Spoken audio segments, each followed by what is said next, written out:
So Jack, how are social behaviors kind of running themselves into television for brands? I mean, where's the rubber meet the road?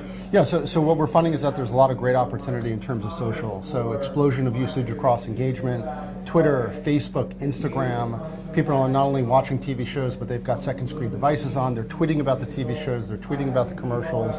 And what's interesting is for a lot of the brands that are out there today, there's really an opportunity not only to know when and where their ads are running, but what the impact is of driving additional conversations and viewership as a result of it.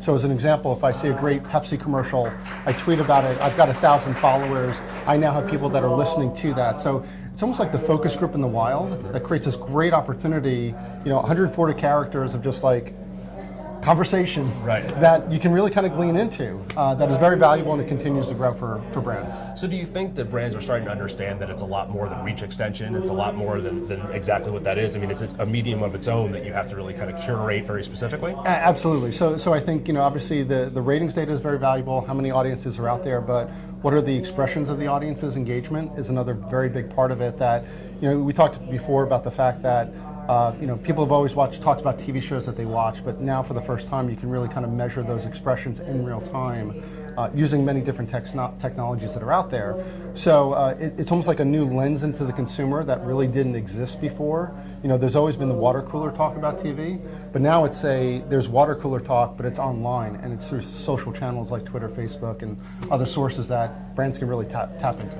So then how do you see the content side actually handling social media? Do you think that they're making it easier for brands to come in and really engage with their audience, or do you think that there's still kind of a programmer track and then an advertiser track and they haven't met? Yeah, I think the gap is kind of narrowing, and there's a little bit more of a bridge between the two. I think the content side is certainly making itself more available.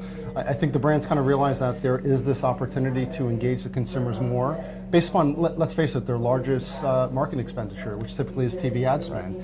And I think they're kind of realizing that, not for the first time, but now they can really sort of extend that reach based upon what they can put out there through social channels, in addition to what they show on linear TV, which now is extending pretty much TV everywhere, cross-platform, phone, mobile, tablet, you name it. So it's a great opportunity and a great time for brand advertisers to capitalize on. Thank you so much. JT, thank you very much.